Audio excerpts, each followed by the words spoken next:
and various different voices and accents, and not being afraid to just try something.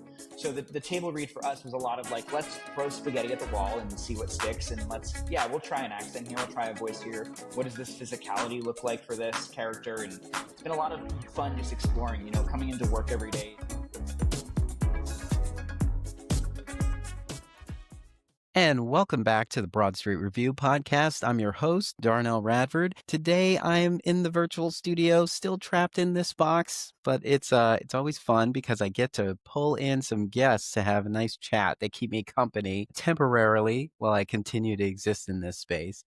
Today, we are here to talk about Curio Theater Company and their upcoming production of Dracula, a comedy of terrors. It must be October, as we're talking about Dracula. So we're here with the director, Damien Figueras. Damien, welcome to the podcast.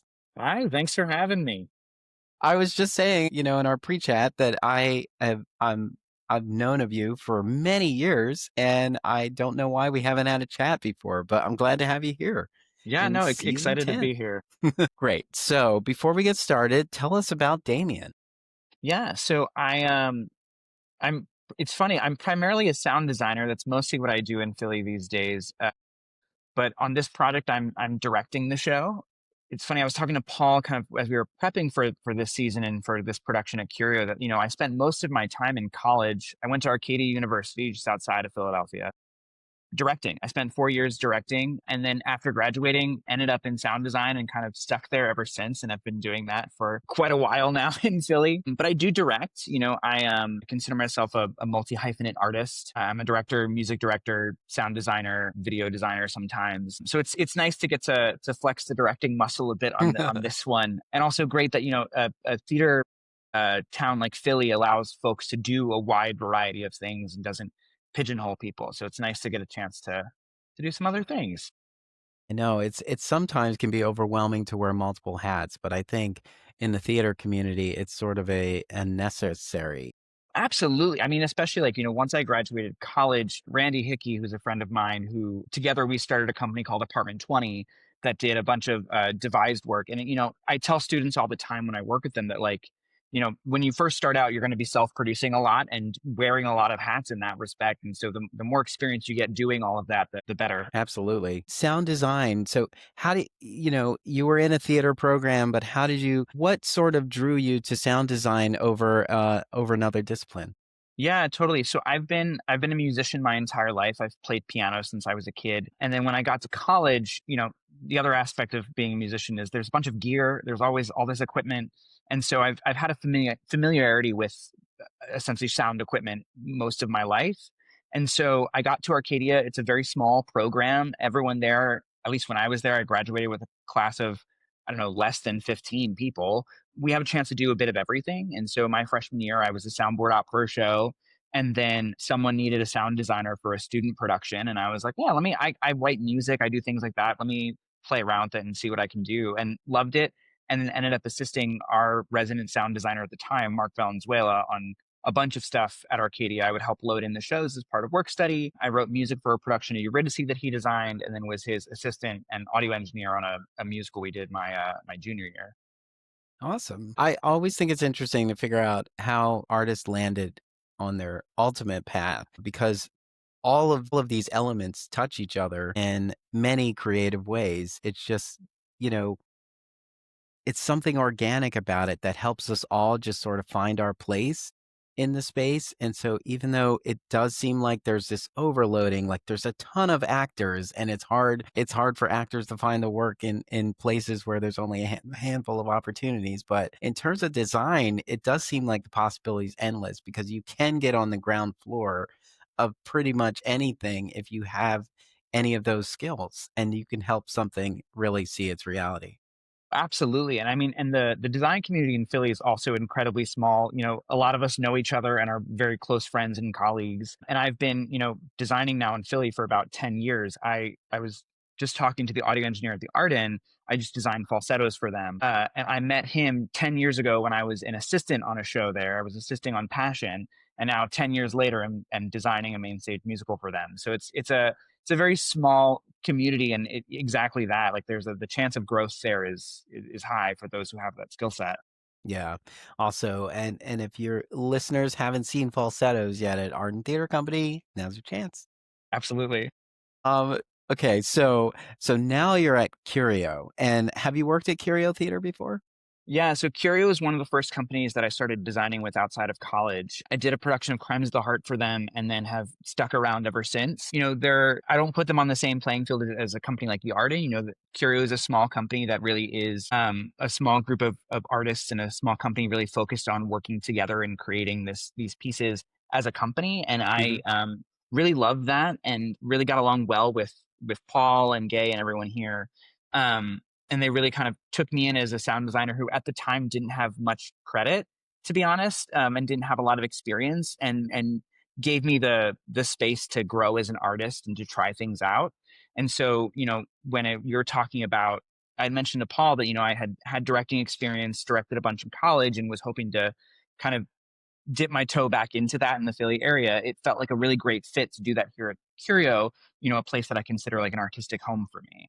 That's great. I can tell you over the years of doing interviews, I always went to Curio early on in the beginning of Rep Radio, and I miss Curio, so I'm Yeah. glad to be here. We'll definitely pay more attention to Curio this season. Yeah, absolutely. So here we are at Dracula, a comedy of terrors. So tell us about this because it's you know, I mean every version of this I assume is an adaptation of some sort. Yeah, absolutely. Yeah, it's a bit of a madcap show in that it's five actors doing the entire story of Dracula. Hmm. Everyone except for the actor playing Dracula plays many different roles across the night. And it really is taking the story of Dracula and it's a farce essentially. So it's like, how do we, in 90 minutes, no intermission, tell the story of Dracula?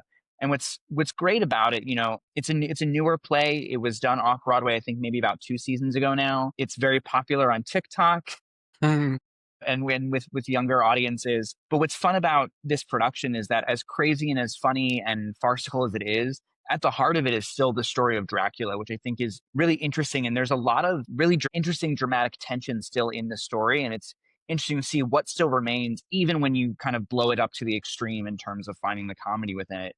At the heart of it is still this story, this almost love story aspect between Dracula and Lucy and her husband Harker, that is still there even in this adaptation of it is still very present and still kind of the heart of the piece.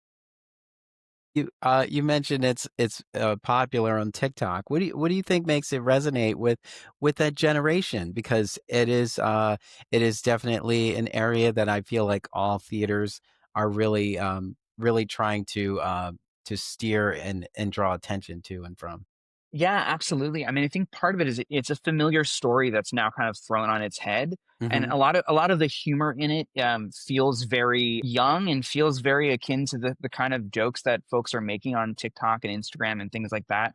There's a lot of really quick punchlines and a lot of physical humor that things turn on a dime, and it feels akin to like just some of I think back to like Vine, how we had like a few seconds to essentially get a joke in, and it feels like the night of this show is full of them and full of quick quips.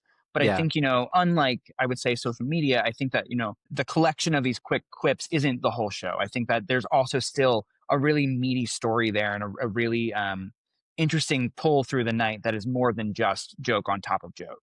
Hmm. So I think there's something for all audiences there. It's entertaining for those who, want to see something change in the course of every 5 seconds. It feels like as if you're like scrolling through something on social media, but also want like a hearty story to kind of guide you through.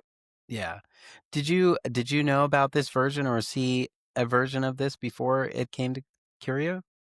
So I haven't seen it. I think like some other people I've seen clips online of the New York production that happened a few years Hmm. ago. And then I read the play and on the page it's just as strong as it is in any of these clips online. And I think, for me what really drew me in was the story of it all, in addition to the fun and the comedy and finding something that is a fun approach at around, the Halloween time and in the fall. It's also hysterical. So it's not afraid to lean into some of the scary, but also then throw a million jokes at you at the same time. So I imagine being in the room is a lot of fun for this. Talk about like the first table read and what was the thoughts of the team as they went through it? Yeah, totally. So first table read for us was tons of fun. It was the first time we are hearing it out loud all the way through. In auditions we heard, some small sections of things, but hearing the full arc of things and hearing I think we have five of the funniest actors in Philadelphia in the show. And hearing their take on each of these hundreds of characters it feels like they play at any given moment and various different voices and accents and not being afraid to just try something.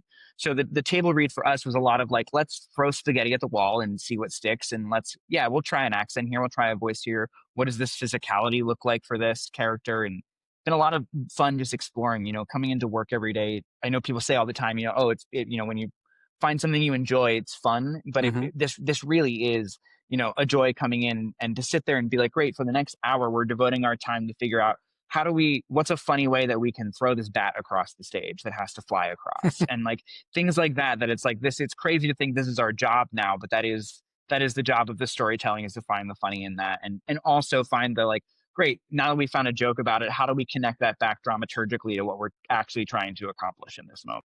Yeah, absolutely. Actually, thinking about a company like Curio and a company like the Arden, in terms of like sometimes these turn around quickly. Like the rehearsal process may not be as long as you could be afforded in maybe a smaller company or a company that has more flexibility. And so I'm just wondering, like, what is your preference, and what have you seen to be more of a trend?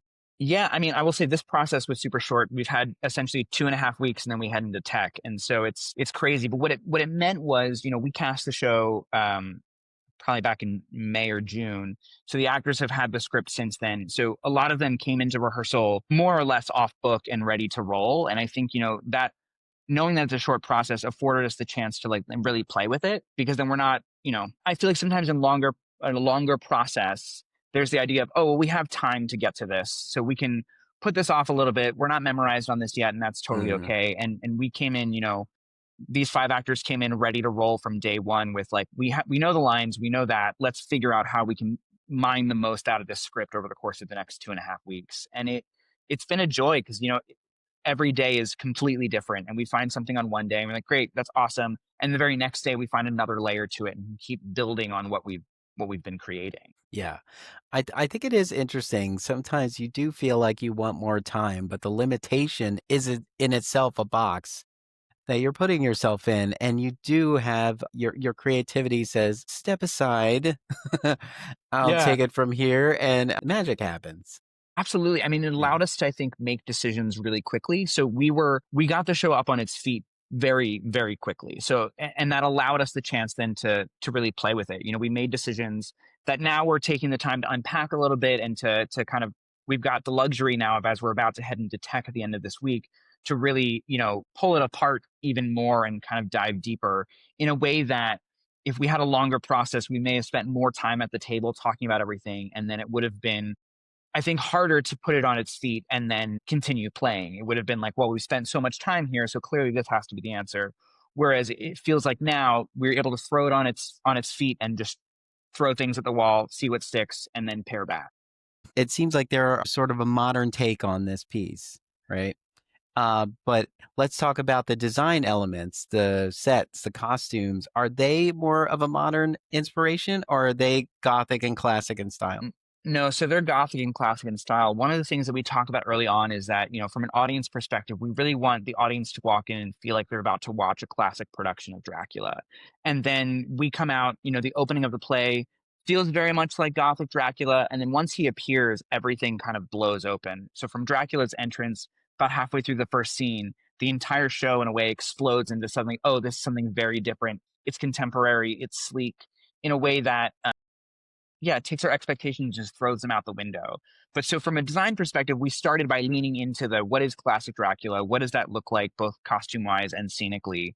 And then how can we take that structure and really mess with it and really play with it and divert expectation? I feel like a Curio set has never disappointed.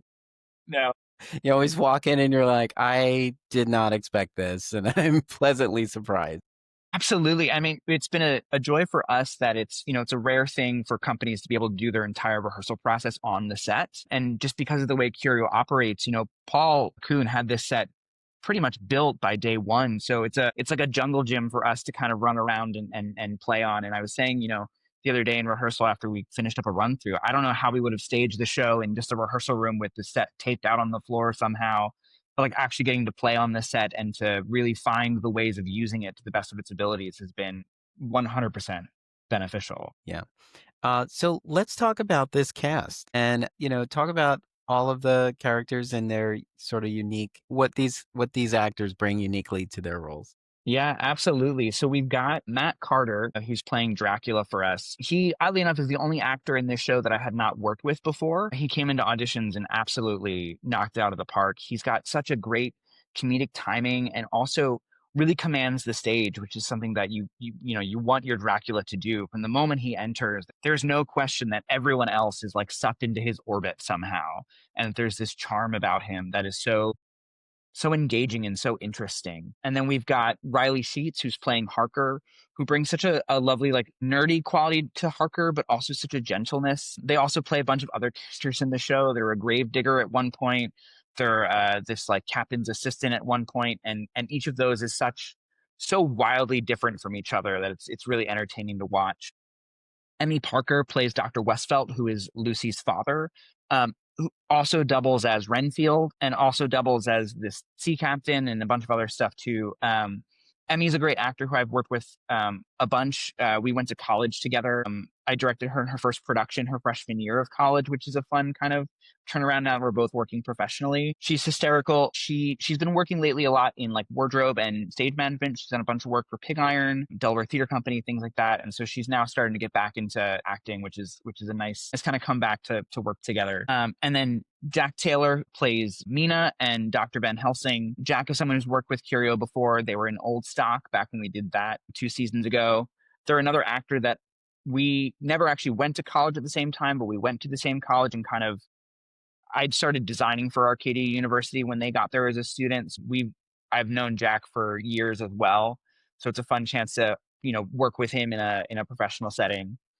Um, yeah, it's a really really great crew. And then Janine Solano plays Lucy, another person who I know from Arcadia University. There's a lot of us involved in this production. I similarly in the same production I had directed Emmy. She was in a production that I directed when she was a freshman and I was a senior. It was a production of Twelfth Night that both she and Emmy were in. She's great, and she's another actor who has such great comedic timing, but also the character of Lucy, both in the original novel as well as other adaptations.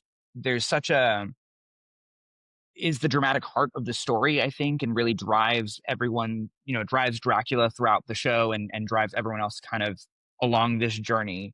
And she is in addition to being such a great comedic actor, is also such a really great dramatic actor and really is like finding these really lovely moments within the piece to kind of guide us along to remind us that like she is the heart of all of this and that all these decisions and all this madcap craziness that's happening is more or less revolving around her and her charisma and her all of that. So Awesome, great team. In your opinion, like what do you think allows for the staying power of pieces like this? Like what do you think continues to excite and thrill and fill viewers and moviegoers and audience goers, theater goers with such suspense and the interest of taking all this in October specifically? yeah, I mean, I think part of it is, it's a familiar story. There's a million and one adaptations of Dracula at this point. And I think that like at the heart of it is it's a love story. And I think that regardless of how Dracula is portrayed or in from production to production or movie to movie, I think that there's no doubt that regardless of scary or villain or however he's portrayed in this, he's kind of funny but also serious, that there's this deep attraction to essentially to Lucy in this version. It's a little different in the book because the book and also the other movie adaptations kind of change around the family relationship, Mina, Lucy, whether they're related, whether they're friends, whether they're but I think at the core of it, whoever Dracula is attracted to, in this version, it's Lucy. There's this core love story that happens in this back and forth of, is she going to fall in love with him? Is she going to stay with him? Or is she going to realize that he's a monster and will stay home and stay with Harker and fight the evil? And I think there's this idea of, like attracted to the otherness and then the idea of it's something wildly different. We talked about in rehearsals that like, for her, there's this push and pull. We as an audience recognize Dracula as the villain. That's how the story's always been told. That's how it's been pushed forward to us. But I think for her in that moment, the reality is like it's something new and exciting for her that is different from her normal life here in Whitby and all of that with her husband Harker. And so I think there's an attractiveness to the idea of like someone could come in and sweep you off your feet. And whether or not they're a monster is to be determined by you. But like the idea of like this yearning and someone coming in ready to fulfill it, I think is true in most of the adaptations. I mean, even all the movies and plays and look at the movie Nosferatu, I think it's a similar idea in that like it's this something that is so wildly out of the scope of the world that they've been living in. There's something fresh and exciting about it, and as an audience member there's that conversation and that constant question of like, are they going to go for it or are they going to stay home and recognize them as the villain? Thinking about all those adaptations, are there any that stand out for you? Like when you I think about it, movies, plays, TV shows? Yeah, yeah, totally. I mean, I'm a huge fan of the Gary Oldman Dracula from the 90s. To me, that's also like in terms of adaptations feels the closest to the original book. They do take a lot of liberties in it, but in terms of characterization and in terms of tone and style, it feels very akin to that the book and the way you read it and the heavy gothic feeling throughout in a way that I think some other adaptations not so much. I love the Bela Lugosi Dracula. It's also wildly different than the book because it's based on a play adaptation that took the essential premise and then threw everything else out. Similarly, Nosferatu, the most recent Nosferatu, I'm a huge fan of. I think they also, in a similar way, set up a really great tone for the story to live in that I think is really striking and really interesting. I think the adaptations for me that work best are ones that really lean into the visuals of it all and also lean into this yearning and love story aspect of it. Yeah, I as you were going through those, I'm like, yeah, there are so many versions. um, and so, and I'm sure, like, are you thinking about any of those as you walk into the production? I don't think so. I mean, for me, the audience is going to bring in their own preconceived notions of what Dracula is to this, regardless of which version or what they've seen. And so for me, it doesn't feel super helpful to also then layer something like that on top of this production. And so for us, we were coming in and taking this piece of text as its own individual thing. Yes, we've all at some point, I'm sure, read the book or seen a movie version, but the decisions that we're making for this production revolve around this exact script and text that's been put forward for us. So for us, Dracula's in love with Lucy in this version, and in this version, Lucy's sister is Mina, who ends up sick, and a whole bunch of other stuff. And so those are things that we're taking as fact, regardless of how other adaptations have approached the material. Great. What do you hope an audience takes away from this experience? Yeah, I hope they have a great time. I hope it's a fun night. For us in the rehearsal room, it's been 90 minutes of nonstop laughter in the run through. And I think that for me, I think this is a success if the audience walks away um, thinking about the story of Dracula, but also having fun. I think, it'd be great to be like, this is different than any version of Dracula I've ever seen before. And I think for me, that's true. And I would hope for audience members that that's true too, that it can live up against some of these other preconceived Dracula notions they may have, whether it's the Gary Oldman or the Bela Lugosi or any of the other adaptations, that this can live alongside and not be in replacement of, but just another enjoyable version of Dracula. Do you have a favorite moment in this piece that when you get there, you go, there it is. I Yeah, can't get enough of this. yeah. For me, there's a moment towards the end of the play where they're essentially going vampire hunting. It's pretty much in every adaptation that at some point they need to hunt down Dracula. And in this version, they do a montage where they jump from location to location, and it's such a crazy madcap moment. But it's again, it's essentially all actors firing on all cylinders. It's great comedic timing, physical timing. It's just everything. It encapsulates for me everything this production is trying to do. It tells the story very clearly, but also in a very hysterical way, and it's nonstop. Well, that's great. I was going to ask you as an artist, like, what do you look for when you sign on to a production? What are some of the things that kind of pull you towards Yeah, I mean, for me, a big part of it is the people involved. I firmly believe theater doesn't happen in a vacuum. We are a community of artists working together, and I think that looking at that community who's going to build this production is just as important, if not more important, than whatever the actual material is, whether it's a strong script, whether it's not a strong script. I think that, it's for me, it's about the people involved and the community created there. I love being in a good room where it feels like we can all collaborate and no idea is the wrong idea. And we're all happy to like throw things out there and to try things. And no one's afraid of taking risks essentially. And that's been true of I would say most, if not all of my projects over the past few years, I would say, especially since COVID, like I feel like the arts community has really come together in terms of like creating rooms that are joys to be in and to prioritize the collaboration and in a way that I don't know that I felt that it totally did pre-COVID. I think, now that we're in a time where like choosing which projects to put on to produce is incredibly important and difficult to do. And I think, it's important to take risks with folks that you trust in the room. And for me, that's been a huge thing. Yeah, absolutely. The many conversations I've had, the artists tend to speak to the value of collaboration and being able to connect to the right people to allow the work to really shine. And it is so valuable, and it's so interesting when you think about going through an audition process, going through a hiring process for designers. Like, it's not just, yeah, you're qualified on paper, get in here. It's really it's figuring out if there's a fit, and when it works, it actually shows. It shows in the overall experience and the way you walk out, and what you feel about this production means that you had a great team involved. Absolutely. I mean, look, there's like a million and one actors in Philly, and anyone could have done this show or any other show. And I think that you're absolutely right that it's about creating the room where folks can really take risks and collaborate to the highest degree. And I think that without that trust, the show suffers. Is there a production that you would love to direct, put your director's hat on, that you haven't had the opportunity to do? Like to work on a lot of new work.